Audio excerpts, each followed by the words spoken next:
వాళ్ళకి కస్టమర్లను కూడా మీరు అడిగితే డిఫరెంట్ మీకు మాకన్నా బాగా చెప్తారు. 7G వెహికల్ అన్నది బాగా ఎక్కువ సేల్ అవుతుంది సార్ ఇప్పుడు. ఓకే సార్, ప్రస్తుతం అయితే మన దగ్గర ఓవరాల్గా మీకు ఎన్ని మోడల్స్ ఉన్నాయి? 5 మోడల్స్ కదండి అన్నారు. 5 months. సో మీకు ఎక్కువగా వెళ్ళే వెహికల్ ఈఫిల్ 7G. సార్ ఇప్పుడు మీకు ఈ వెహికల్ తీసుకోవడం వల్ల మనకి ఛార్జింగ్ ఎంత టైం పడుతుందండి? అదేవిధంగా మీకు ఈ వెహికల్ సంబంధించి వారంటీ పీరియడ్ మీరు ఎంత అయితే ప్రొవైడ్ చేస్తున్నారు కంపెనీ తరపు నుంచి? మనకి ఛార్జింగ్ టైం తీసుకునేది 3 to 4 hours తీసుకుంటుంది సార్. నెక్స్ట్ మేము వారంటీ ఇచ్చేది 3 years వారంటీ ఇస్తున్నాం, లేదా 40,000 kilometers. అలా కాకుండా ఎక్స్ట్రా వారంటీ అని మళ్ళీ 3 years తర్వాత కూడా ఇంకో 2 years యాడ్ అవుతుంది. దానికి ఎక్స్ట్రా పేమెంట్ చేసుకుంటే ఎక్స్ట్రా వారంటీ 5 years వరకు కూడా మీకు బ్యాటరీకి వారంటీ వస్తుంది. సో ఓవరాల్గా మీకు ఛార్జింగ్ టైం అనేది 2-3 hours పట్టచ్చు. Maximum 3 to 4 hours, maximum 3 to 4 hours.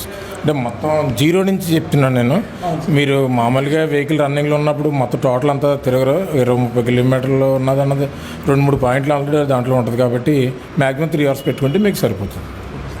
Present కొంతమంది కస్టమర్స్కి కొన్ని డౌట్స్ అయితే ఉన్నాయి సార్. అదేంటంటే మనకి ఎలక్ట్రికల్ స్కూటర్ని ఎందుకు తీసుకోవాలి, పెట్రోల్ స్కూటర్ని ఎందుకు తీసుకోకూడదు మనకి? ఎందుకంటే ఎలక్ట్రికల్ స్కూటర్ అంటే కొన్ని అపోహలు ఉంటాయి.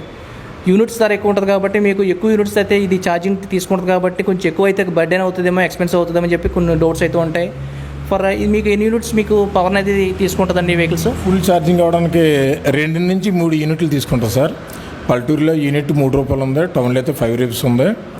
మీకు పల్లెటూరులో అయితే 2 నుంచి 3 యూనిట్లు అంటే ఒక 9 rupees. అదే టౌన్లో అయితే 12 నుంచి 15 rupees వరకు మాత్రమే ఒక 100 kilometers తిరగచ్చు మనం.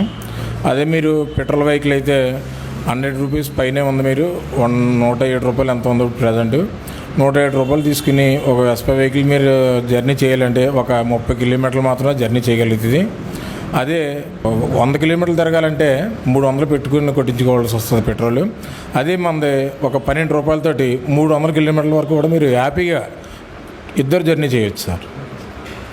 మీరు చూసారు కదా ఫ్రెండ్స్, మీకైతే డౌట్ అయితే క్లారిఫై అయ్యి ఉంటుంది అనుకుంటున్నాను. ఎందుకంటే మీకు మన పెట్రోల్ వెహికల్కి అయితే మీకు ఇంచుమించు నెలకు వచ్చేసరికి ఎంత లేదన్నా తక్కువలో చూసుకుంటే మన బడ్జెట్ 3,000 నుంచి 3,500 వరకు మనం రోజుకి 100 rupees క్యాలిక్యులేట్ చేసుకున్న 1 లీటర్ పెట్రోల్కి ఓవర్గా 3,500 నుంచి 4,000 వరకు అయితే పెట్రోల్ కాస్ట్ అయితే అవుతుంది, బర్డెన్ అవుతుంది మనకి.